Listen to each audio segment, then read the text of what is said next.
The wind tore across the Wyoming plain like a thing with teeth. Snow pounded the cabin walls and drummed on the roof so hard the shutters rattled like old bones. Inside, by a fire that hardly gave heat, Frank Miller sat with his hands folded and his head bowed. His face was lined from years of work and harder winters. The ranch that once fed his pride and his faith had been beaten down. Cattle had died. Crops had failed. The bank paper had come and sat on the table like a verdict. He had prayed louder than usual that night, not for money, but for a sign that he was not abandoned. The small Bible on the table fell open to a page he barely read. The words said he would be with him in the waters. Frank read them twice, the words burning cold like the wind at the window. He almost believed again.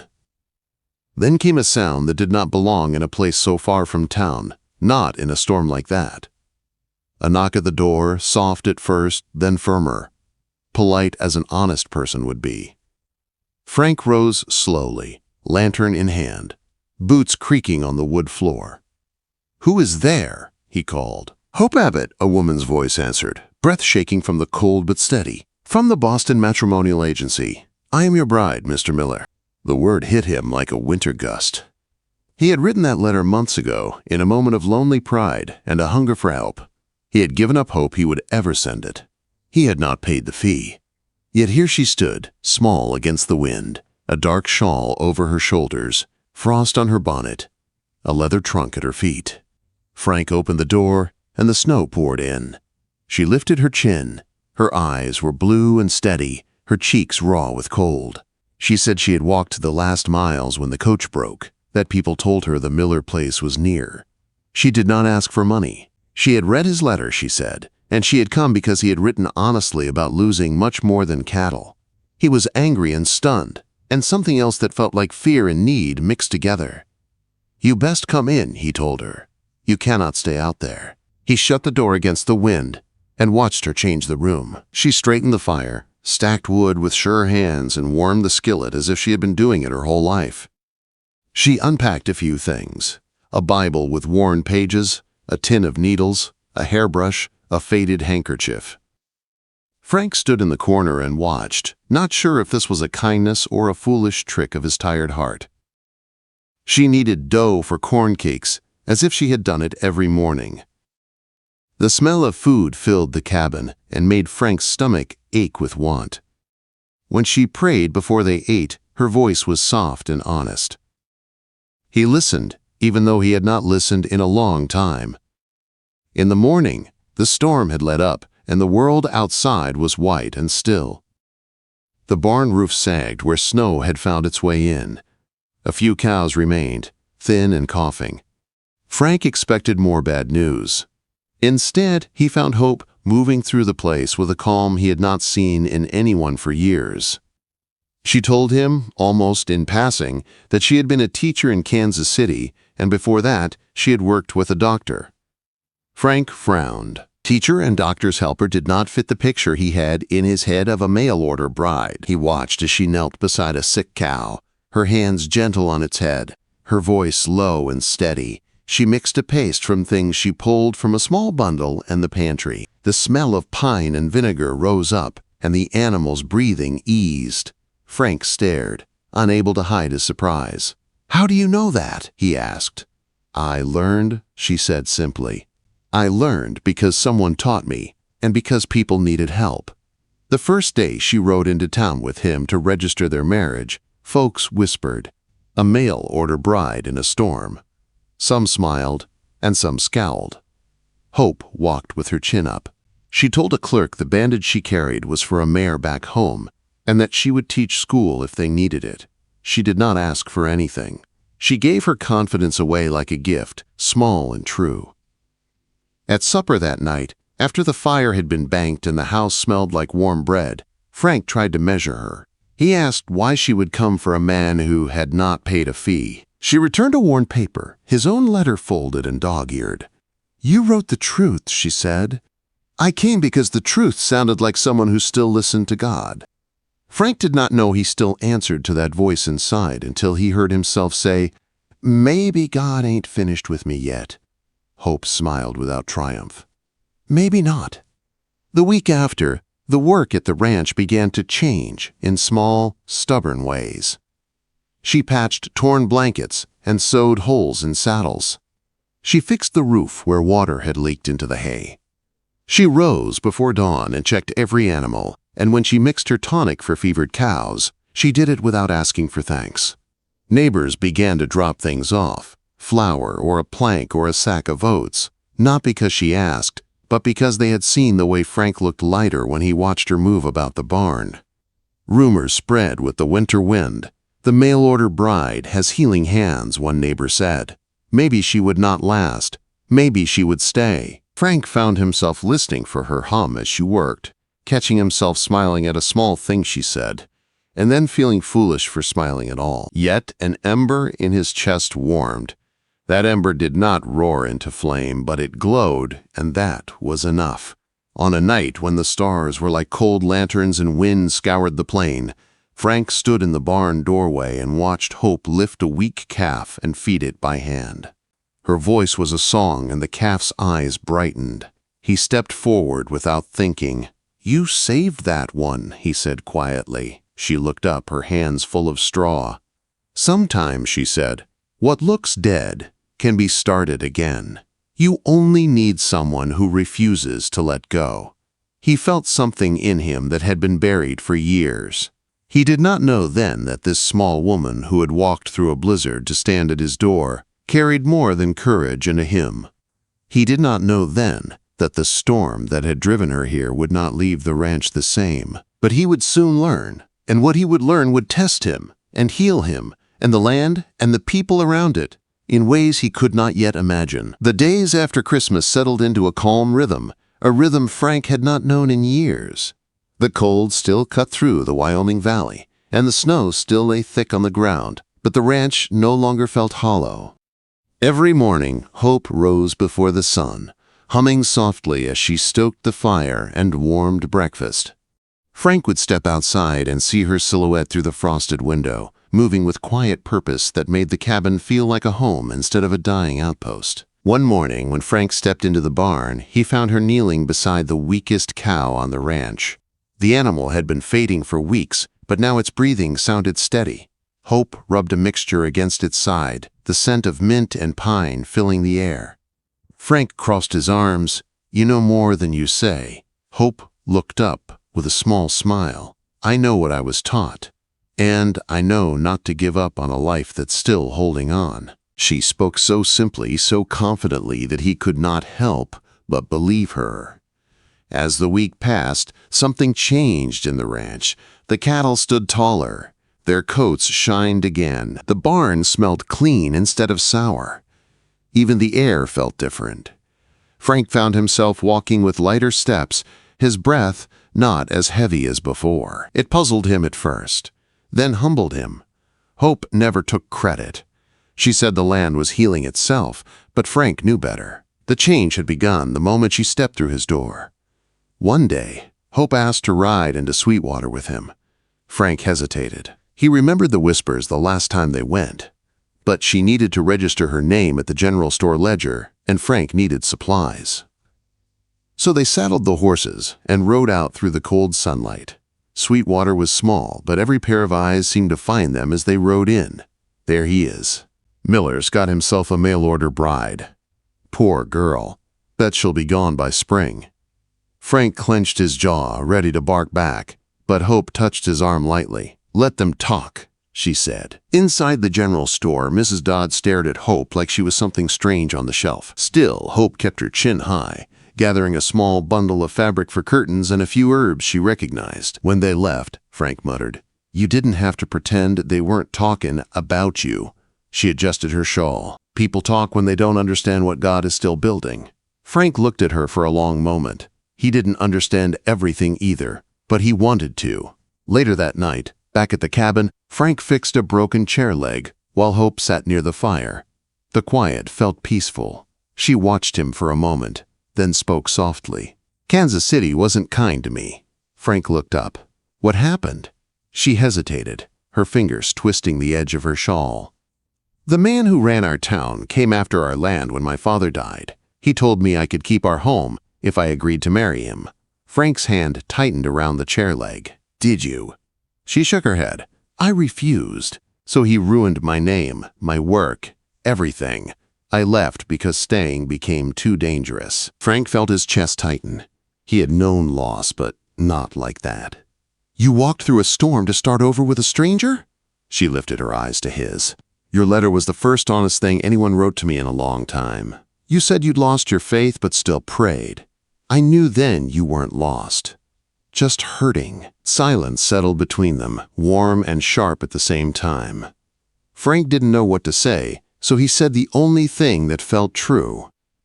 I'm not sure I deserve someone like you. Hope smiled faintly. Deserving has nothing to do with it, Mr. Miller. The next morning, the ranch woke to change again. Hope rose early, checked the cattle, and fed the recovering calf with careful hands. Frank watched her from the corral fence. The sun cut across the snow and settled on her face, and something inside him softened. Later, a neighbor named Ellis rode up, hat in hand. Heard about your bride, Frank? Folks say she's good with sick animals. Hope came outside, wiping her hands on her apron. What's wrong? She asked. My horse won't stand on her leg. Been down 2 days. Hope nodded. Bring her tomorrow. I'll look. Ellis blinked. You sure? Hope smiled. God gave me these hands, might as well use them. Word spread fast. Within days, ranchers came with sick mules, limping horses, and coughing cows. Hope helped each one with calm patience. She took nothing in payment except flour, a jar of honey, or a board to fix the porch. Soon the ranch was filled with movement and voices again. One afternoon, Frank stepped into the barn and found her brushing the coat of a trembling mare. Her humming echoed softly through the warm air. You work harder than anyone I've seen, he said. She glanced up. I work because it matters. Healing always matters. Frank swallowed. You've changed this place. Hope shook her head gently. No, Frank. You changed it the second you opened your door. He stood there for a moment, unsure how to answer. Then, without thinking, he stepped closer. Hope, you carry light where there shouldn't be any. She looked up at him, her eyes bright and steady. Maybe I just refuse to live without it. That night, as the fire burned soft and gold, Frank sat in the quiet and let her words settle into him. They warmed him more than the fire ever could. He didn't say it aloud, but he knew it now. Hope had not only saved his ranch, she was saving him too. Winter loosened its grip on the valley as the first hints of spring crept over the land. The snow thinned. The air softened. Tiny green shoots pushed through the icy ground like shy promises. The Miller Ranch, once beaten down and half dead, now looked alive again. Cattle grazed with steady strength, the barn stood repaired, and the fields no longer felt like a graveyard of lost seasons. Frank stood by the corral one morning, watching the sunrise paint the sky with soft gold. He breathed in deeply, and for the first time in years, the air didn't hurt his chest. It felt good. He felt good. And he knew exactly who he owed that to. Hope walked out of the barn carrying a bucket of warm mash for a calf. Her braid was loose, her cheeks pink from the cold, and she smiled when she saw him. You keep staring at this place like you barely recognize it, she teased. Frank leaned on the fence. I don't. Not fully. Not since you came. She shook her head. The land was waiting to heal. You just needed to believe it still could. Later that day, a rattling wagon turned into the yard. A mother and father sat in the front, panic on their faces, a boy lying limp in the back. Frank hurried over, and Hope was right behind him. He fell on fence wire, the mother cried. It's infected. Please, they said you could help. Hope climbed into the wagon without hesitation. The boy's arm was swollen and hot. She pressed her hand to it gently. Bring him inside, she said firmly. Inside the cabin, Hope worked with quiet speed. She cleaned the wound, mixed herbs, wrapped the boy's arm, and whispered calm words that eased the mother's fear. Frank helped her hand her tools, filled basins, and kept the fire blazing hot. After an hour, the boy's breathing eased. He seemed peaceful. Hope wiped sweat from her brow. "He'll heal now. Just keep him warm." The mother cried with relief and hugged Hope with shaking arms. "How can we repay?" "Help the next soul who needs it," Hope said softly. "That's payment enough." When the family left, Frank stood in the doorway watching the wagon roll down the trail. He turned to Hope. "You know, most folks would charge for that." Hope met his eyes. "The moment I do it for profit, it stops being a gift." Frank felt something shift inside him. A kind of reverence, a kind of love he didn't know he still had room for. As the weeks passed, more and more people came. Ranchers with sick horses, shopkeepers with bruised hands, even children with fevers. Hope treated each one with steady patience. Her hidden talent, once tucked away behind fear and past pain, now shined across the whole valley. Sweetwater began calling the ranch Hope's Haven. Frank carved a sign and hung it at the gate. When Hope saw it, tears filled her eyes. "You named it after me?" He smiled. "No, I named it after what you brought back." She touched the wood gently. "Then let's make sure it stays worthy of the name." As summer approached, the ranch blossomed. The fields grew strong grass. The cattle stood healthy and proud. Neighbors helped repair fences and shared meals on the porch. Life, real life, filled every corner of the place. But one night, while the stars shimmered bright overhead, Hope grew quiet. She sat by the fire, her hands tightening around the hem of her skirt. Frank noticed at once. "What's wrong?" Her voice trembled. "There's something I should tell you. Back in Kansas, I didn't just leave because of shame. The man who tried to force me to marry him, he's still alive. I don't know if he would ever come after me, but—" Frank didn't let her finish. He took her hands in his. "Hope, no one is taking you from here. Not now, not ever." Her eyes filled with fear and then relief.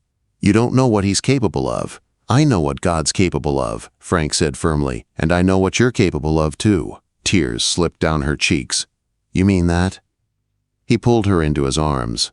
"With every breath I've got." After that night, Hope never again looked behind her, only forward. A year later, on Christmas Eve, snow covered the Miller Ranch again. But this time, the storm brought no fear, only warmth. Inside the cabin, a cedar tree glowed with ribbon and candlelight. Frank carved a small cedar cross while Hope kneaded bread at the table. When a knock came at the door, a frantic knock, Frank opened it to find ranch hands shouting that a wagon had overturned in the storm with a woman and child trapped inside. Hope didn't hesitate. "Let's go." Through wind and snow, they reached the broken wagon, pulled the woman and boy free, and brought them back. Hope worked long into the night until the boy finally fell asleep by the fire, warm and safe. Frank knelt beside her. "You saved them." Hope shook her head softly. "Christmas did what it always does. It reveals who we are." Frank took a cedar carving from his pocket, a wooden cross he'd shaped by hand. "I made this for you," he said quietly, "to remind us what we've survived and what we're building." Hope's breath caught. "It's beautiful. Not as beautiful as what you've made here." She leaned forward and kissed him, warm and tender, a kiss filled with everything they had walked through together. Storms, fears, healing, and faith. 1 year later, on Christmas Day, the Miller Ranch was filled with neighbors celebrating a small service in the barn. Pastor Reynolds spoke of redemption, renewal, and God's unexpected gifts. Frank stood before the crowd, nervous at first, then steady. "Last year, this place was dying," he said. "And so was I. Then God sent me someone through a storm. Someone I didn't deserve. Someone who made broken things live again." The room went quiet. "If you think God's forgotten your name, come see this land. Come see this woman. Sometimes his answers don't come with thunder. Sometimes they come with a knock at the door." Hope's eyes filled with tears as Frank met her gaze. After everyone left, Hope and Frank stood outside in the falling snow, the sky glowing faint gold. "Do you think the Lord still works miracles?" Hope whispered. Frank wrapped his arm around her. "You're standing in one." She rested her head on his shoulder. "Merry Christmas, Frank." He kissed her gently. "Merry Christmas, Hope." And under the soft winter sky, the ranch called Hope's Haven stood strong, no longer a place of loss, but a home built on faith, healing, and a love that had walked straight through a storm and never turned back.